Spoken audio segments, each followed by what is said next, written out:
Hello everyone, welcome to the webinar. Myself Pranav Jain. Currently I am pursuing MBBS from VCSG Government Medical College situated in Srinagar Uttarakhand. आज का हमारा topic है exam hacks. देखिए पहला point जो हमें discuss करना है वो है how to prepare anatomy for the upcoming exams. आप एनाटॉमी प्रिपेयर कर सकते हैं विद इन 1 to 1.5 months. 1 से 1.5 महीने में आप पूरी एनाटॉमी प्रिपेयर कर सकते हैं. आपको क्या करना है, आपको लास्ट 3 to 5 years के पेपर कलेक्ट करने हैं. जो मेजर पेपर्स होते हैं वो आपको कलेक्ट करने हैं अपनी कॉलेज अपनी यूनिवर्सिटी के. किसी और स्टेट की कलेक्ट करने की कोई नीड नहीं है. अपने कॉलेज अपनी यूनिवर्सिटी के पेपर्स कलेक्ट करने हैं, मेजर पेपर. देन आपको क्या करना है, एनालाइज करना है. उन पेपर को एनालाइज करना है और देखना है कि कौन सी यूनिट की वेटेज सबसे ज्यादा है. फॉर एग्जाम्पल जैसे मैंने अपने कॉलेज के last 3 to 5 years paper collect किए और देखा कि उन्हें एनालाइज किया और प्रायोरिटी सेट करी. मतलब क्या, हेड एंड नेक जो यूनिट है वो मोस्ट इंपॉर्टेंट यूनिट है मेरे अकॉर्डिंग. मेरे कॉलेज में हेड एंड नेक प्रायोरिटी थी, मतलब उसकी वेटेज अराउंड 50 to 60% हो रही थी. ऐसे ही एब्डोमेन पेल्विस पेपर 2 में 50% कंप्राइज कर रही थी. सपोज आपका 50 मार्क्स का पेपर है तो head and neck first paper में कितनी आ रही थी, 25 to 35 मार्क्स की हेड एंड नेक आ रही थी.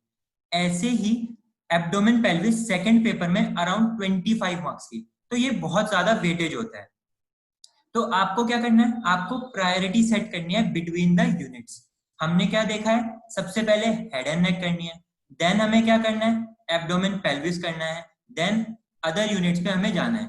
हेड एंड नेक और न्यूरो एनाटॉमी एक बिल्कुल अलग यूनिट है. हेड एंड नेक एक यूनिट और न्यूरो एनाटॉमी एक यूनिट है. तो आपको ऐसे ही करना है. मैं ये नहीं कह रहा हूँ कि आपको सबसे पहले हेड एंड नेक स्टार्ट करना है. आपको अपने कॉलेज अपनी यूनिवर्सिटी के पेपर को एनालाइज करना है और फिर प्रायोरिटी सेट करनी है. मैंने भी ऐसे ही किया था. तो अब क्या, आपने प्रायोरिटी सेट कर दी कि मुझे हेड एंड नेक पहले करना है. तो मैंने क्या किया, अब क्या अप्रोच कि उस हेड एंड नेक जो यूनिट है वो आपको करना कैसे है. हेड एंड नेक को आपको इंपॉर्टेंट टॉपिक्स चाहिए होंगे. देखिए एग्जाम आने में सिर्फ कुछ ही टाइम बचा है. आपको इंपॉर्टेंट टॉपिक्स ही पढ़ने हैं. पूरा पढ़ने की कोई नीड नहीं है.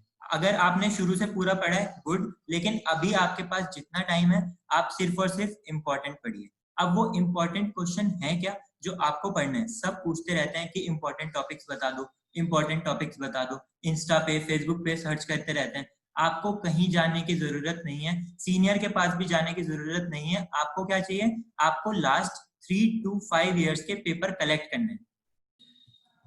आपको क्या करना है, अपने लास्ट 3 to 5 years के पेपर का एनालाइज करना है और क्या, इंपॉर्टेंट पॉइंट्स नोट कर लेना है, इंपॉर्टेंट टॉपिक्स नोट कर लेना है. सपोज मैंने हेड एंड नेक के नोट किए, मैंने जैसा किया था मैं आपको वैसा बता रहा हूँ. मैंने हेड एंड नेक के पेपर को एनालाइज किया था और उन्हें क्या, एक पेपर पे नोट कर लिया था. तो मेरे पास अराउंड 30 इंपॉर्टेंट टॉपिक्स आ गए थे. तो मुझे पता चल चुका था कि मुझे ये टॉपिक पढ़ने हैं हेड एंड नेक में से. तो अब आपको कहीं भी जाने की जरूरत नहीं है. नेक्स्ट हमारा क्या आता है कि आपने सबसे पहले प्रायोरिटी सेट कर ली, देन अप्रोच कि आपको कौन कौन से इंपॉर्टेंट टॉपिक्स पढ़ने हैं. नेक्स्ट आता है हमारा टाइम मैनेजमेंट कि टाइम मैनेज कैसे करना है. देखिए आपको एक टारगेट सेट करना है, एक एम रखना है कि मुझे ये वाली यूनिट इतने डेज में कंप्लीट करनी है. फॉर एग्जांपल हेड एंड नेक को ही ले लो. हेड एंड नेक में आपके 30 इंपॉर्टेंट टॉपिक्स आ गए. आपको पता है कि आप अगर 30 इंपॉर्टेंट टॉपिक्स ये अच्छे से कर लोगे तो आपकी हेड एंड नेक प्रिपेयर हो जाएगी.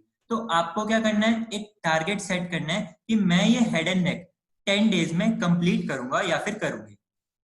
तो 10 डेज में हमें टारगेट रख दिया है. तो 30 क्वेश्चंस के अकॉर्डिंग हमारे एक दिन में कितने टॉपिक बैठे, सिर्फ और सिर्फ 3 टॉपिक. आपको पूरे दिन भी पढ़ने की जरूरत नहीं है, सिर्फ आपको 3 टॉपिक पढ़ने हैं जिससे आपका 10 डेज में हेड एंड नेक पूरा हो जाएगा. अब ये है टाइम मैनेजमेंट, आपके डिसिप्लिन की रिक्वायरमेंट है. आपको अपना स्केड्यूल फॉलो करना है. आपको ध्यान रखना है कि मुझे 10 डेज में हेड एंड नेक करना है.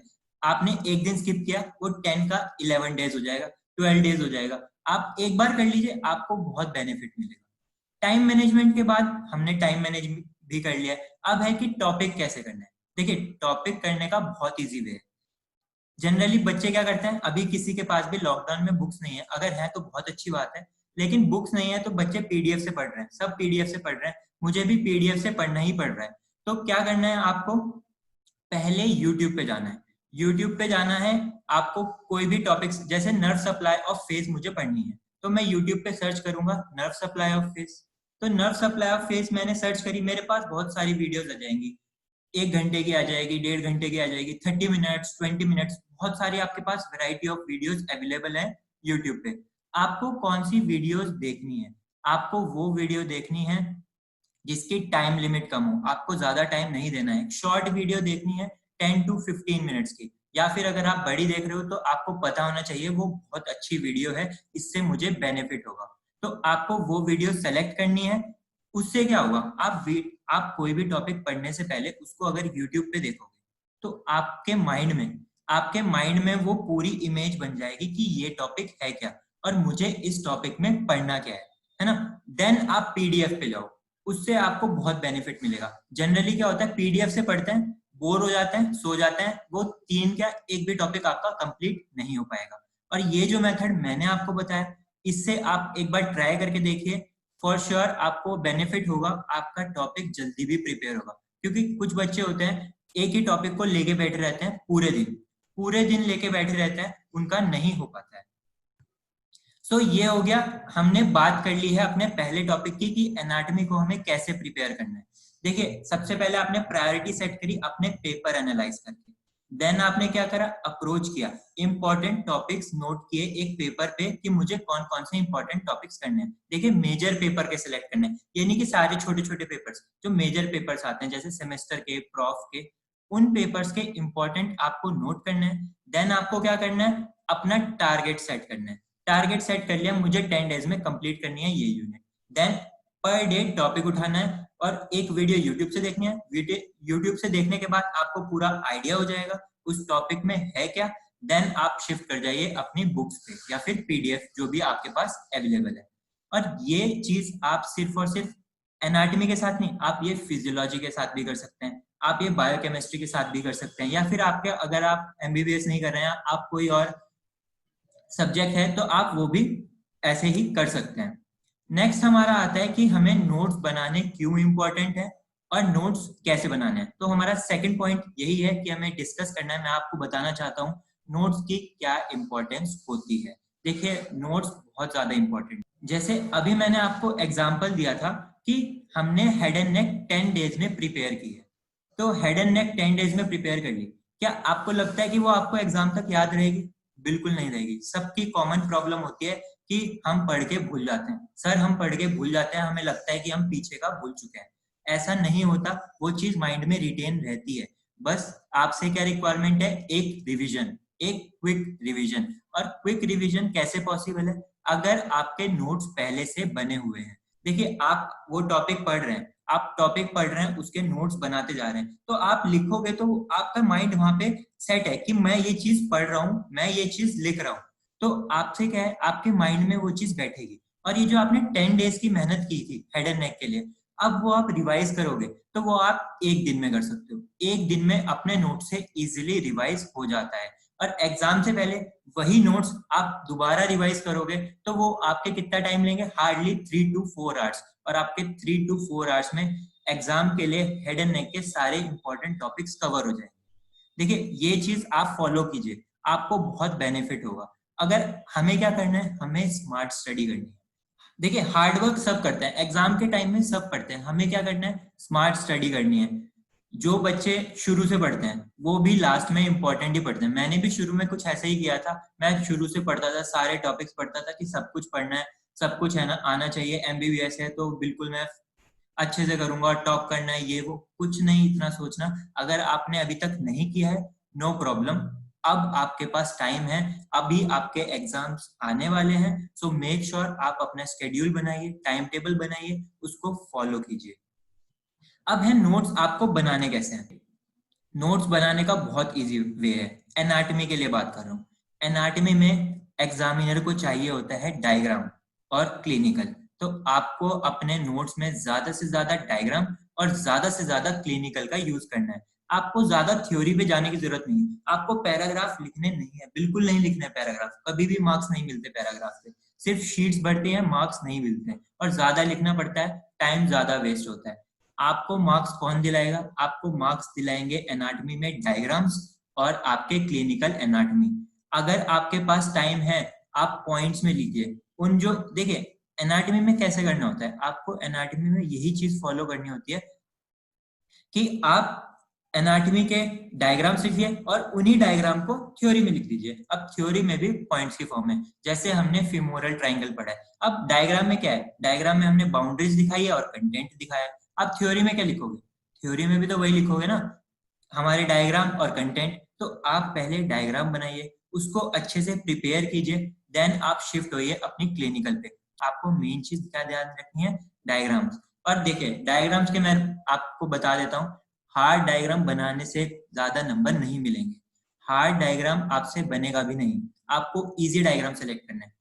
बुक्स हैं, अलग अलग बुक से करिए, नेट पे सर्च कीजिए कोई पर्टिकुलर डायग्राम, आपको जो इजीएस्ट डायग्राम मिलता है वो कीजिए। जैसे मैं अपनी यूट्यूब वीडियोस में, अगर आपने देखी है तो जो मेरी यूट्यूब की वीडियोस है उसमें मैं जितने भी डायग्राम बनाता हूँ मैं इजीएस्ट, मैं कुछ मॉडिफाई भी कर देता हूँ। तो ये है कि आप खुद भी कर सकते हैं, बस एग्जामिनर को समझ आना चाहिए और कलर कोडिंग की स्पेशली ध्यान रखना है। मैं अपनी वीडियोस में अलग अलग कलर से दिखाता हूँ, आपको जो एनाटॉमी की कलर कोडिंग होती है वही फॉलो करनी है।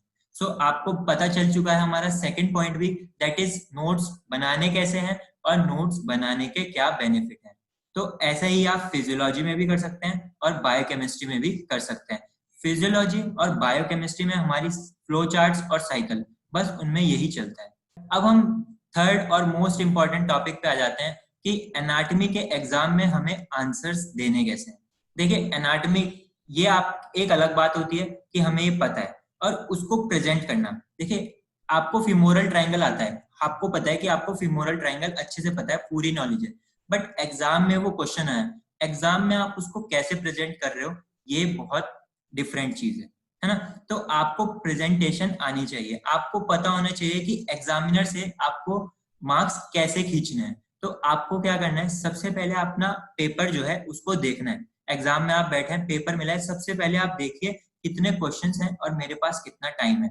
बिकॉज एनाटॉमी एक लेंथी पेपर आता है, आपको टाइम मैनेजमेंट बहुत जरूरी है, टाइम मैनेज करके चलना है। आप पहले से ही सेट कर लीजिए कि मुझे इस क्वेश्चन में, पर्टिकुलर क्वेश्चन में इतना टाइम देना है, इससे ज्यादा टाइम नहीं देना है। बिकॉज ऐसा होता है जैसे लॉन्ग क्वेश्चन आते हैं, फीमोरल ट्रायंगल आ गया, फीमोरल ट्रायंगल के 7-8 डायग्राम है, तो बच्चे क्या करते हैं, अगर 5 मार्क्स का फीमोरल ट्रायंगल आया सबको लगा देंगे, उसमें डायग्राम में सारे बना देंगे। इतना नहीं करें, आप क्वेश्चन का अमाउंट देखिए, टाइम देखिए। अगर आप एक क्वेश्चन में ज्यादा टाइम दे देंगे तो आपका दूसरा क्वेश्चन खत्म हो जाएगा। बिकॉज मैक्सिमम मार्क्स तो उस वाले क्वेश्चन में 6 ही मिलेंगे ना आपको, मतलब जितने मार्क्स का भी आया, सपोज 5 मार्क्स का है, आप कितना भी बड़ा आंसर लिखो तो मैक्सिमम तो 5 ही मिलेंगे, और एनाटॉमी में कभी भी पूरे मार्क्स नहीं मिलते हैं। तो मेक श्योर आप कोई भी आंसर स्किप मत करो, मतलब आपको टाइम मैनेज करके चलना है। सो हम नेक्स्ट बात करते हैं, हमारे एनाटॉमी के पेपर की बात कर लिया हमने, ऐसा ही चीज आपको सब में फॉलो करना है। डायग्राम्स बनाने हैं, दोबारा बता रहा हूँ, आपको इजी डायग्राम सेलेक्ट करना है। एग्जाम में आप हार्ड डायग्राम बनाने बैठोगे ना, 5 मिनट लग जाएंगे एक हार्ड डायग्राम बनाने के लिए, अच्छा तो वो बिल्कुल नहीं बनेगा, ये मेरी गारंटी है। बिकॉज एग्जाम में हमारे पे प्रेशर होता है कि हमें जल्दी जल्दी करना है। अगर आप टाइम सेट करके रखोगे ना तो आपको अच्छा लगेगा कि मेरे क्वेश्चंस हो रहे हैं टाइम से। और अगर कोई क्वेश्चन आपको नहीं आता है तो उसके लिए क्या करना है, देखिए कुछ भी आया, फीमोरल ट्रायंगल से रिलेटेड आया, तो आप उसके आसपास आपको जो भी पता है आप वो लिख दीजिए। फीमोरल आर्टरी के बारे में पता है तो उसके बारे में लिख दीजिए, होपफुली आपको मार्क्स मिल जाए। देखिए जो क्वेश्चन आपको नहीं आते वो एंड में कीजिए, और उनमें कुछ भी लिखिए, कुछ भी इन द सेंस उस टॉपिक से थोड़ा बहुत रिलेटेड, कोई भी क्वेश्चन स्किप नहीं करना होता है। तो हम तीनों पॉइंट देख चुके हैं कि हमें एनाटॉमी 1 to 1.5 मंथ्स में कैसे प्रिपेयर करनी है। सेकंड है हमारा कि हमें नोट्स बनाने के क्या फायदे हैं और नोट्स बनाने कैसे हैं। थर्ड मैंने आपको बता दिया है कि एनाटॉमी के जो एग्जाम है उसमें आपको कैसे आंसर देने हैं, कैसे आपको मार्क्स गेन करने हैं। लास्ट बिल्कुल मैं एक अलग टॉपिक पे जा रहा हूँ, जो है हमारा नीट पीजी। रिसेंटली मैंने एक वेबिनार ज्वाइन किया था बाय डॉक्टर विनीता मैम, तो उनकी एम्स पीजी रैंक 1 आई है, रिसेंटली जो रिजल्ट आया है। तो मैंने उनके वेबिनार से ये एनालाइज किया है, being a first year student, आप सब फर्स्ट ईयर के स्टूडेंट हैं, तो आपको इतना बर्डन नहीं लेना है कोई भी। जनरली सब जो बेस्ट और आइडियल टाइम होता है पीजी प्रिपरेशन के लिए, वो होता है हमारा थर्ड ईयर। सब बच्चे थर्ड ईयर से ही करते हैं और कुछ कुछ तो लास्ट फाइनल ईयर में करते हैं, बिकॉज जो डॉक्टर विनीता मैम थी उन्होंने भी अपनी इंटर्नशिप में की थी पीजी की प्रिपरेशन। बट उन्होंने बताया कि अगर मेरे पास पहले से नोट्स प्रिपेयर होते तो मुझे और ज्यादा कॉन्फिडेंस होता। तो आपको क्या करना है, being a first year student, आपको अपने जो सब्जेक्ट्स हैं उनको अच्छे से नॉलेज गेन करनी है और उन्हीं पे स्ट्रेस देना है। एग्जाम्स में अच्छे मार्क्स लाइए, इससे ज्यादा आपसे कोई रिक्वायरमेंट नहीं है। अब सेकेंड ईयर में क्या करना है, देखिए सेकेंड ईयर में क्या करना है, आपको ऑनलाइन कोचिंग ज्वाइन करनी है। आपकी मर्जी है, आप कर भी सकते हैं नहीं भी, या फिर आप अगेन अपने सब्जेक्ट्स पे ध्यान दीजिए, या फिर आप ऑनलाइन कोचिंग ज्वाइन कर लीजिए और अपने नोट्स प्रिपेयर कीजिए। ऑनलाइन कोचिंग अलग अलग आती है, प्रेपलेडर है, मैरो है, डैम्स, भाटिया, जो आपको कंफर्टेबल लगे। पहले एक बार डेमो लेके देखो कि आपको कौन सी अच्छी लग रही है, कौन सा ज्यादा आपको सुटेबल लग रहा है, देन फिर उस पर स्विच करो। और मेन जो सेकंड ईयर के सब्जेक्ट्स होते हैं और फर्स्ट ईयर के सब्जेक्ट हैं, ये सारे बेसिक्स होते हैं। बिकॉज एनाटॉमी आपके थर्ड ईयर में आएगी, ईएनटी में आएगी, आपकी एनाटॉमी सर्जरी में काम आएगी। तो आप जितने नॉलेज गेन करोगे उतना आपका बेनिफिट होगा बाद में थर्ड और फोर्थ ईयर में। ऐसे ही जो सेकेंड ईयर के सब्जेक्ट्स होते हैं, मेजर सब्जेक्ट, फार्माकोलॉजी, पैथोलॉजी, ये भी बहुत इंपॉर्टेंट होते हैं, आपके मेडिसिन में काम आएंगे। जो सब है ये फर्स्ट और सेकेंड ईयर बिल्कुल बेसिक है, आपको बस नॉलेज गेन करनी है। सो नेक्स्ट टॉपिक तो ये हमारा हो चुका है, हमने सारे पॉइंट्स डिस्कस कर चुके हैं। अब मैं आपको इतना ही बताना चाहता था, अगर आपके कोई क्वेश्चंस हैं तो आप चैट बॉक्स में पूछ सकते हैं या फिर आप अनम्यूट करके पूछ सकते हैं। ओके, सो पहला क्वेश्चन है, हेड एंड नेक के लिए कौन सी बुक प्रीफर करनी चाहिए? बहुत अच्छा क्वेश्चन है। तो आपको क्या करना है, देखिए हेड एंड नेक के लिए स्पेशली हमने विश्राम सिंह, हमारी टीचर ने स्पेशली बोला था कि हेड एंड नेक जो यूनिट है उसके लिए स्पेशली विश्राम सिंह प्रीफर करें, और बाकी जितनी भी यूनिट्स हैं उनके लिए आपको क्या करना है, बीडीसी प्रीफर करनी है। और डायग्राम आपको वो करने हैं जो आपको इजी मिले, बट मेक श्योर आप हेड एंड नेक विश्राम सिंह से पढ़ें। बाकी आपकी चॉइस है, आपको जहां से अच्छा लग रहा है वहां से कीजिए, बट मैंने पर्सनली जो मेरी एडवाइस है वो आप विश्राम सिंह कीजिए, head and neck. Any other question? Okay, so next question है हमारा, how to study bones for practical exam. ये बहुत ही यूनिक क्वेश्चन है, बिकॉज अभी हमारे पास बोन्स नहीं है, सब घर पे हैं, किसी के पास भी बोन्स नहीं है। अगर है तो अच्छी बात है, प्रैक्टिकल एग्जाम्स भी आने वाले हैं, फर्स्ट ईयर स्टूडेंट्स को आइडिया नहीं है कि हमें क्या करना है। तो आपको क्या करना है, देखिए बोन्स के लिए यूट्यूब पे जाना है, मैं दोबारा बोलूंगा, बोन्स के लिए यूट्यूब पे जाना है, बेस्ट है। मैंने वहीं से पढ़ी थी, बिकॉज मेरा ऐसा होता था प्रैक्टिकल से पहले ना, मैं यूट्यूब देख लेता था। और आपको क्या करना है, कोई भी अगर आप बोन पढ़ रहे हैं तो आपको वो चीज अच्छे से करनी है। मतलब अगर आप स्कैपुला पढ़ रहे हैं ना, तो आपको शुरू से आखिरी तक पता होना चाहिए कि स्कैपुला के बारे में क्या क्या है, बिकॉज एग्जामिनर जनरली यही करते हैं कि आप कौन सी बोन बताना चाहते हैं। तो आप अगर स्कैपुला उठाओगे तो आपको कॉन्फिडेंस होना चाहिए कि हमें ये सब करना है। तो बोन्स के लिए आपको ऐसे ही प्रिपेयर करना है, यूट्यूब पे देखिए, डायग्राम्स देखिए, उसके मार्किंग्स, और बस। Share your channel name please and suggest a book for biochemistry.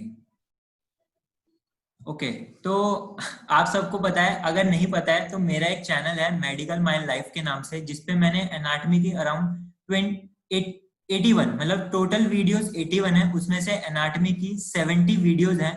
तो उस हम 5000 सब्सक्राइबर क्रॉस कर चुके हैं, और मैं बहुत आपका थैंकफुल हूँ कि आपने हम मुझे इतना सपोर्ट किया है, और आप सब कैपेबल हैं मेरे चैनल को शेयर करने के लिए। मैं चाहता हूँ इस चैनल को आप 5000 से 10,000 तक ले जाएं बहुत जल्दी। मैं यही चाहता हूँ जी, उससे क्या होता है ना, मुझे मोटिवेशन मिलता है। मुझे कुछ नहीं मिल रहा है, यूट्यूब एड्स आ रहे हैं, लेकिन आप अर्निंग सुनोगे तो आपको हंसी आ जाएगी। वो मैं नहीं करता। मुझे क्या चाहिए, मुझे सब्सक्राइबर चाहिए, मुझे मोटिवेशन चाहिए, मुझे अपना चैनल बहुत बड़े लेवल पे लेके जाना है। तो आप जितना सब्सक्राइब करवाओगे, आप जितना शेयर करोगे, उतना मुझे बेनिफिट मिलेगा, उतना ज्यादा मोटिवेशन, और मैं कोशिश करूंगा जल्दी से जल्दी आपके एग्जाम से पहले हेड एंड नेक तो पूरा कवर कर ही लूं। मैं जितना कर सकता हूँ, मैं अपनी जितनी मेहनत कर सकता हूँ, जितना कर सकता हूँ मैं करता हूँ। बाकी अगर और ज्यादा मोटिवेशन आता है तो और एक्स्ट्रा टाइम दिया जाएगा यूट्यूब के लिए। Thank you, sir, and all the best for your future endeavors. Thank you, boss. You are most welcome.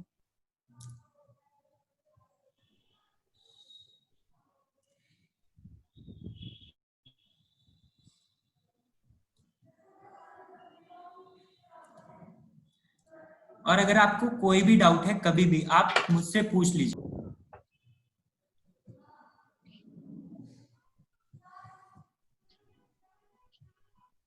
किसी का कोई और डाउट है?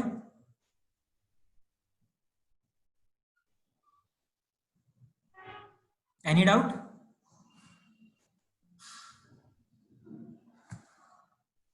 होपफुली आपको मेरे इस वेबिनार से हेल्प मिली होगी। So thank you all for cooperating with me, और आगे भी मैं ऐसे वेबिनार ऑर्गेनाइज करूंगा अगर आप सबको ये वेबिनार अच्छा लगा। Thank you.